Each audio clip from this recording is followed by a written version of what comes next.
হুজুর বলেন দুনিয়ায় এক শ্রেণীর আলেম হবে, তারা ইলমে মারফত মানবে না।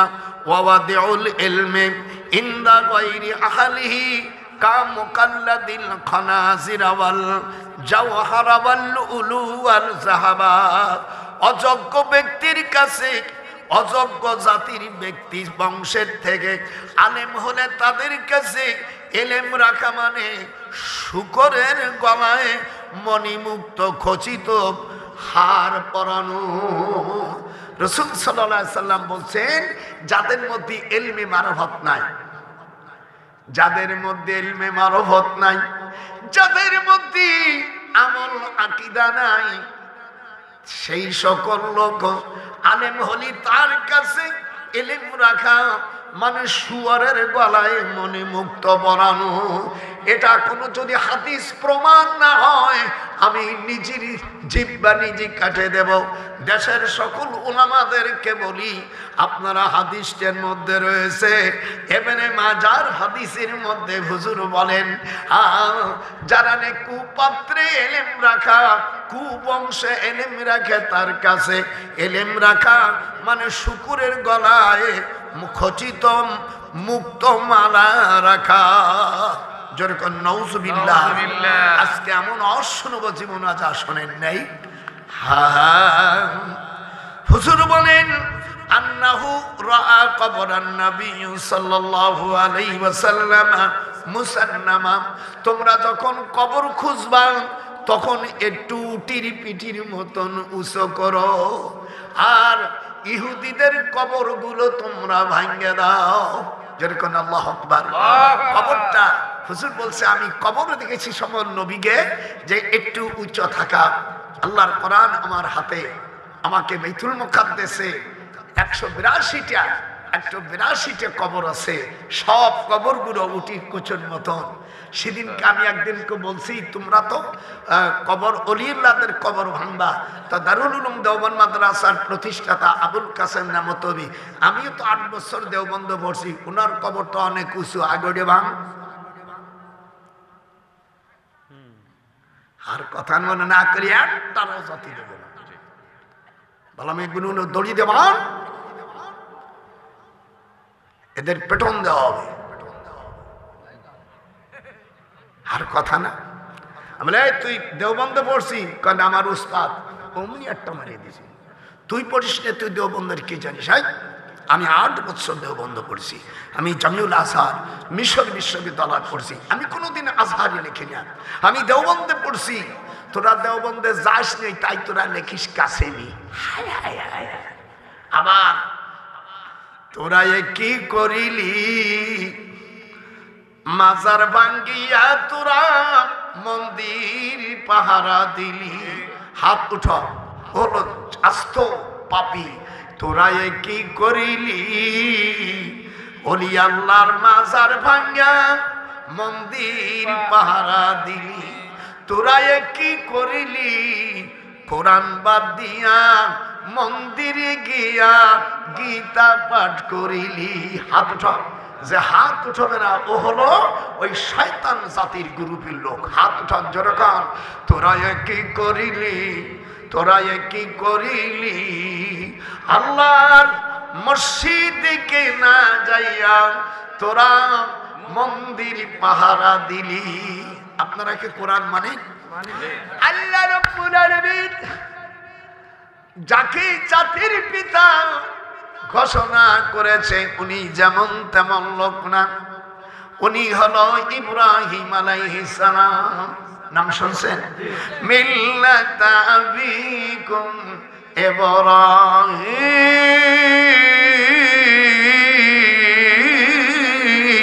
আল্লাহু আকবার হুয়া সাম্মাকুমুল মুসলিমিন। আল্লাহ বলেন, ওই বিশ্বর মানুষ, আমার ইব্রাহিমকে আমি 500 পরীক্ষা নিয়েছি, 500 পরীক্ষায় পাশ করেছে। সব পরীক্ষায় পাশ করার পরে ইন্নী জাইলুন এরপরে আমি তাকে নির্বাচিত করে আমি তোমাদের মিল্লাত বানাইছি। ইব্রাহিম আলাইহিস সালাম হি ওয়াজ a national father of Muslim. আল্লাহু আকবার। চাই লোক মুসলমানের জাতির পিতা হতে পারে না। জাতির পিতা হযরত ইব্রাহিম আলাইহিস সালাম। যখন আল্লাহু আকবার যারা বলবে না, মেয়েরা যারা বলবে না, পৃথিবীর মানুষ যারা বলবে না, অস্বীকার করবে, তাদেরকে আমি কাফের বলে ফতোয়া দিলাম। মিল্লাতা হাত ওঠানো না যারা, তারা ওই গ্রুপের লোক। মিল্লাতা খুব জোরে, মিল্লাতা আবিকুম ইব্রাহিম। আমার ইব্রাহিম 500 পরীক্ষায় তিনি পরীক্ষায় পাশ করেছেন। প্রথম কোন পরীক্ষা দিল এটাকে শুনবেন না? আপনারা তো প্রশ্ন করতে পারেন, স্যার এই 500 পরীক্ষার একটা দুটি একটু কমান। আল্লাহ পাক কোরআন মাজিদের মধ্যে বলেন, নমরুদের দরবারে সকল নালিশ দিল, মামলা দিল, 40,000 মামলা দিল, 10 লক্ষ। নমরুদের সামসিয়া বদমাইশরা ওনাকে ধরে নিল।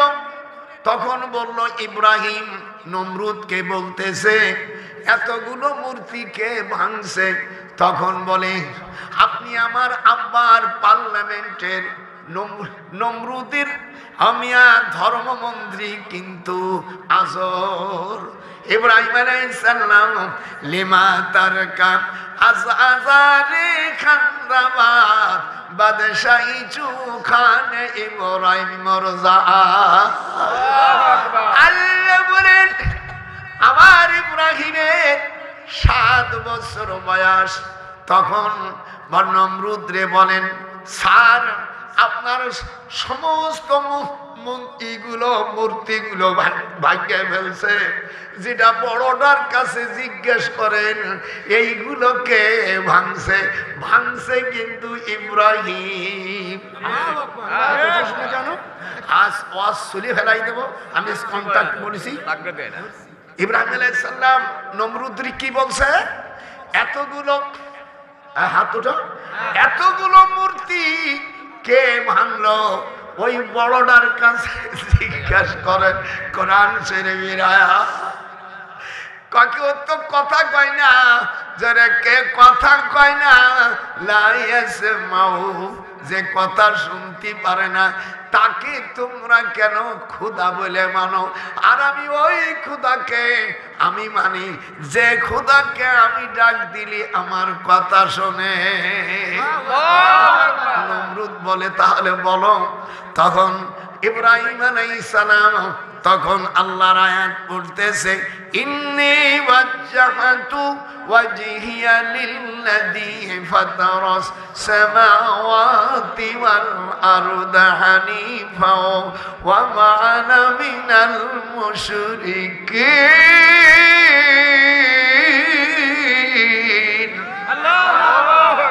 বাংলা অর্থ ইন্নী নিশ্চয় আমি, ওয়াজহুন মানে চেহারা, আমার চেহারা, আমার সবকিছু, যিনি সকলের মালিক, ফাতারাস সামাওয়াতি ওয়াল আরদ, আসমান জমিনের যে মালিক, ওই খোদার কাছে আমি আমার সবকিছু আমি সারেন্ডার করছি। ওয়া মা আনা মিনাল মুশরিকিন, আর আমি মুশরিক না, তোমাদের মতন অবুঝ লোক না। তোমরা মুশরিক, যেহেতু যার তোমরা পুজো করো সকলগুলো ভাঙ্গিয়া চুরমার করে দিল।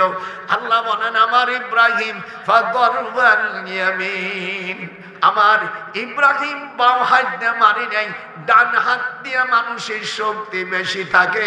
আর যারা মঙ্গলবারে যারা জোহরের নামাজের সময় সহবাস করে, ওই পেটে সন্তান ওই বিজড় হলে আল্লাহ তাআলা বলেন ওই সন্তানগুলোর বাম হাতে শক্তি বেশি হয়, তার এর সংখ্যা ইল্লা কলিলা।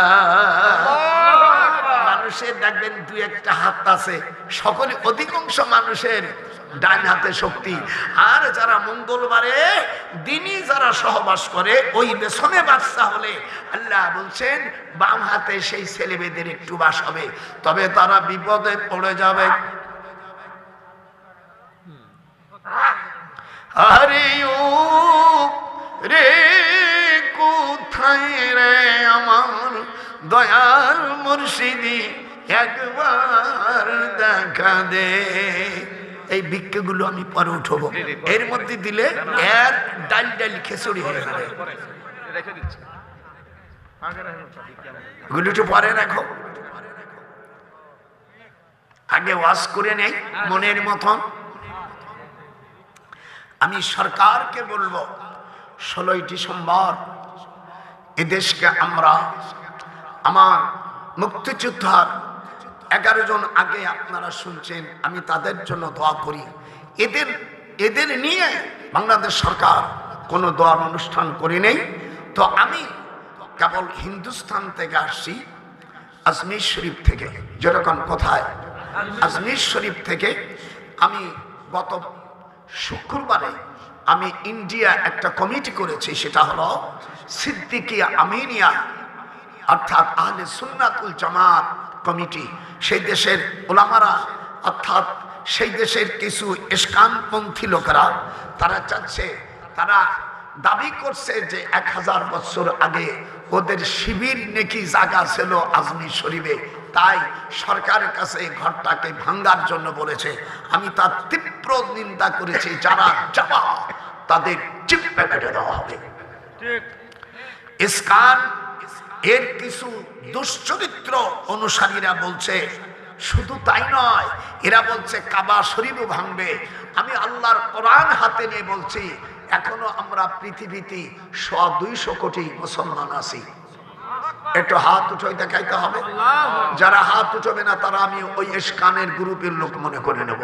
পৃথিবীতে যারা আছে, আমার কোরআন হাতে নিয়ে বলছি, ইস্কানের অনুসারী যারা আর কাবা শরীফ যারা ভাঙ্গার কথা বলেছে, তাদের যে কোনো একটাকে যদি হত্যা করে জিব্বে আমার কাছে আনিয়ে দিতে পারে, তাকে আমি পুরস্কার ঘোষণা করব। কোন রকম ছাড় নাই। আল্লাহর ঘর সব আমি দেখবার ঠিক করে রাখছি। আয়াত আজকে সূরা নাজমের নাজম, এই সূরার 2 নম্বর আয়াতে আল্লাহ বলছেন আমার নবী বিভ্রান্ত নয়, তেনার ভুলও নাই। আর কয়েকটা শয়তান বলছে আমার নবীর ভুল হচ্ছে, ওর মুখে আমি একটা লাথি দিলাম। আর যারা না দেবে, ওকে যারা না ঘৃণা করবে, তাদের স্ত্রীগুলো সব তালাক।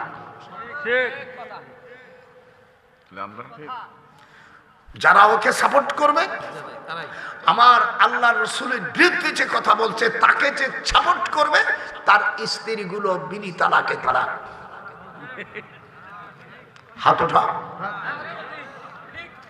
আর আমার সামনে পরিবার জুতো দিয়ে পিটাইয়া 1971 সালে এই দিয়ে দেশ স্বাধীন করেছে। ওর মতন জানোয়ারের দাঁত ভাঙতে আমার অন্টুটাই।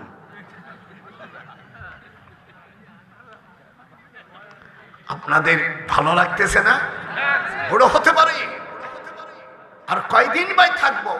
ইউসুফ আলাইহিস সালাম দীর্ঘদিন জেলে ছিলেন। হযরত ইমাম আবু হানিফা রাহমাতুল্লাহ আলাইহি 13 বছর জেলে ছিলেন। আল্লামা সাঈদীও 13 বছর জেলে ছিলেন।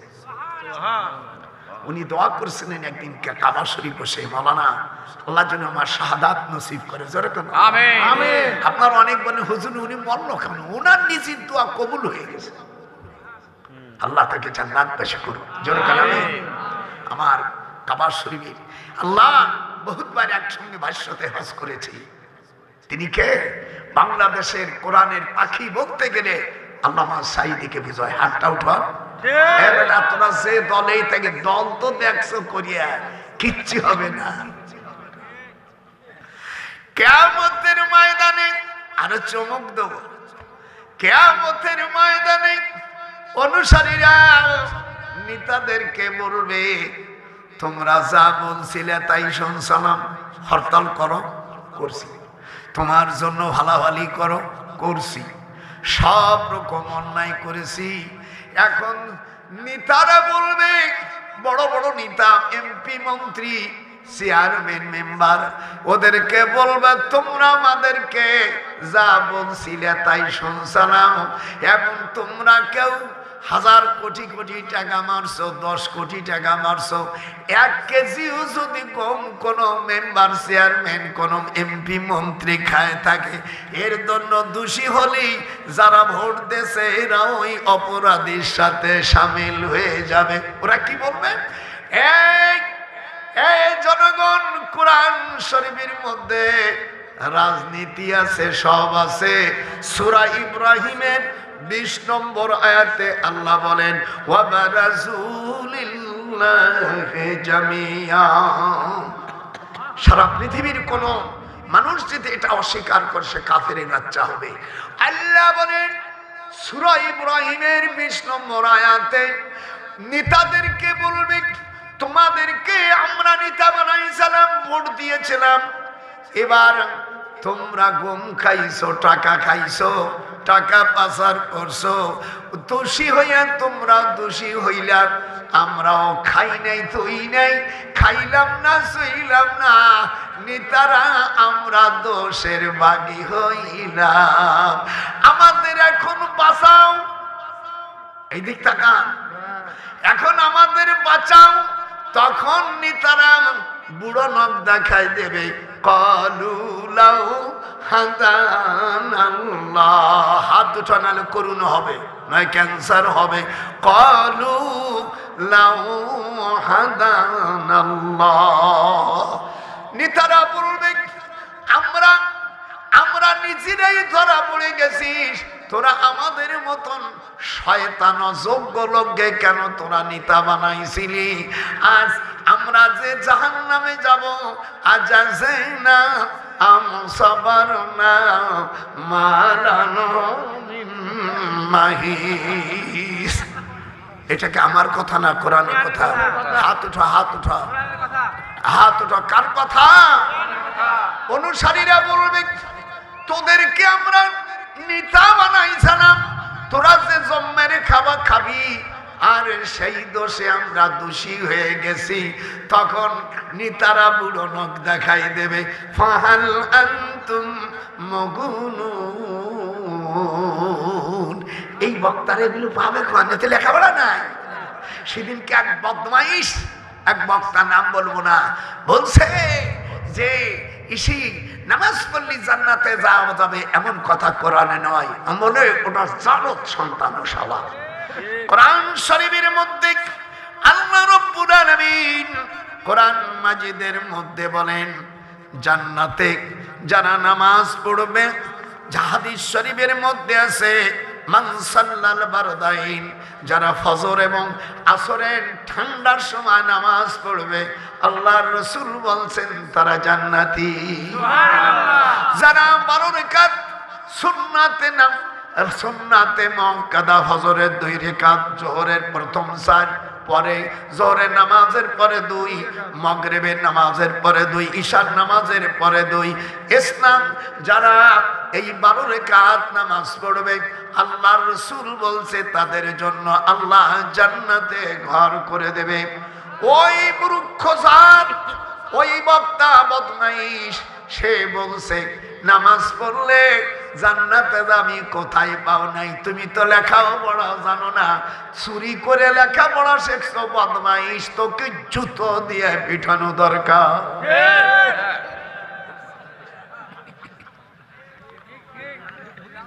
আয় তোর জাত গোষ্ঠী, এটা আমি মিডিয়া নিয়ে এসছি জয়পুরহাট থেকে।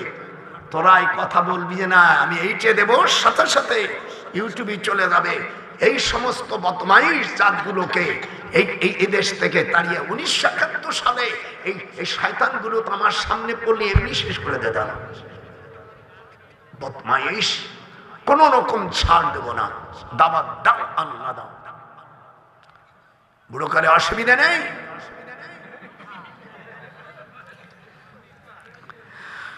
मुझे कुफावालो, मुझे कुफावालो मुसाफिर न समझो मैं आया नहीं हो बुला गया हो। अल्लाह अकबर। के मेहमान बना कर सताया गया हो मैं रोया नहीं हो रुलाया गया हो। खुदा जाने ये कैसा मेज़बानी 72 प्यासों बंदे पानी मुकद्दर में है आंखों समझे ले आगे हो मैं पाया पियासा नहीं हो पिलाया गया। झुका ताजू सरबर गाहे खुदा में वही सर कलम हो करबला में। जरकन अल्लाह अकबर। शहादत की मंजिल को पाया नहीं मैं बुलाया मैं मुर्दा नहीं हो जलाया गया हो। शहादत की तमन्ना जोरे कर शहादत की तमन्ना हुसैन ने कुशिद दर करबला में छुपाया दर रसूल के नती सवादी कर जलाएंगे मैं रोला नहीं। शहादत की तमन्ना जन्नत में रही।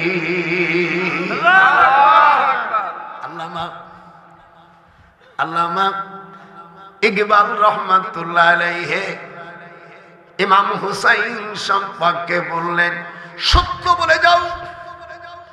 হুজুরের কান্দে মদিনা শরীফের এক ভাই কোলে এক ভাই কান্দে। হুসাইন বলে না না আপনি আমার জন্য দোয়া করেন আল্লাহ যেন আল্লাহ এবং রসুলের কথা মাইয়ুতির রাসূল ফাকাদ আতা আল্লাহ যে আল্লাহর নবীর হুকুম মানে সে আল্লাহকে মেনে নিল। আল্লাহকে যে পাইতে চায় হাত তুলো না কোনো আল্লাহকে যে পাইতে চায় হযরত কেশে ভালোবেসে কুল ইন কুনতুম তুহিব্বুনাল্লাহ ফাত্তাবিউনি। আমার মিতা ক্লাস এইটি পড়ালো কাজী নজরুল ইসলাম। ওনার গ্রামে সভা করেছি পরশুদিন করে বিমানে চলে আসছি। আপনার ভালো লাগে না? আমি ওখানে সভা করেছি কাজী পরিবারে। তার পাশে ওই জেলায় বর্ধমান জেলায় আমাদের ইনুস সাহেব বিবাহ করেছে। ওনার স্ত্রী কাজী ফিরোজা খানম। এদিক টাকা আমি বললাম তোমরা না আমাদের বিয়ের লোক, যেহেতু তোমরা মেয়ে দেশ আমার ইনুস সাহেব বিয়ে করছে, সেই দিক দিয়ে বাংলাদেশের ইনুস সাহেবের শ্বশুর বাড়ি বর্ধমান জেলা। হাত সজরা করে আমারে ওনার আত্মীয় স্বজন যারা আছে ভাইজান এ তো জানি না জানছে বিদেশে থেকে বিয়ে হয়েছে তো আমি সব জানি। ইনুসকে বলবো তুমি আমার বয়সে ছোট ভাই, খবরদার সূত্র ছেড়ে দিতে হবে। আমার দেশে কিছু দালাল আছে, সে দালাল বক্তাদের এখন মুখে কুলুক লেগে গেছে। কথা কয় এই বদমাইশরা এখন সুদিরজ করে না। সেদিনকে এক বক্তা ওকে আব্বা কইছে, এই বদমাইশ মৌলবীরা সুদিরজ কেন করিস না? কি তোকে টাকা দিল না পয়সা দিল? কথা কন না কেন?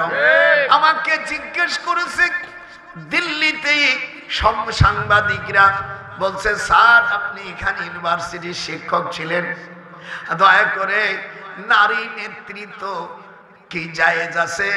আমি বললাম হুজুর সাল্লাল্লাহু আলাইহি সাল্লাম, একটু হাত ঝাড়া দেন।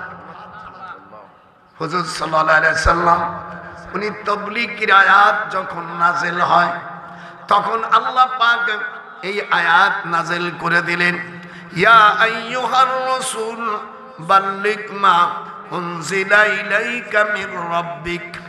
এর বাংলা অর্থ, হে রাসূল আপনার কাছে যত আয়াত দেওয়া হয়েছে মানুষের কাছে সার্কুলেট করেন। Circulate for me all those my sentence. আপনারা যারা ইংরেজি বোঝেন, circulate for me all those my sentence, আমার পক্ষ থেকে যদি একটা বাণী হয় আপনি মানুষের কাছে পৌঁছে দাও। ফামা বাল্লাগতা রিসালাতাহু, যদি তার একটাও বাদ দেন তাহলে আপনি নবুয়তের দায়িত্ব পালন করেন নাই। কত বড় কথা! আমাদের দেশে যে তবলিগ করে আমি শ্রদ্ধা করি, তবে হুজুরের তবলিগ আর এই তবলিগ না, এটা নয়। হযরত মাওলানা ইলিয়াস সাহেব উনি বর্ণনা করেছেন, আপনি ফরমায়া কে उस तबलीग का तरीका भी मुझ पर ख्वाब में मुनकशाफ हुआ। এর বাংলা অর্থ হলো প্রচলিত তবলীগ আমার মাধ্যমে যেটা পাইছো এটা কিন্তু আমি স্বপ্নের মধ্যে পেয়েছি। কিতাবটার নাম মালফুজাত। ইলিয়াস সাহেব বলছে আমি যে তাবলীগ গুলো করলাম আমি তোমাদের কাছে পৌঁছাই দিছি, এটা হলো আমার স্বপ্নে পাওয়া। যেরকম আর নুরুল আনোয়ারে বলে লাইসা বি হুজ্জাতি।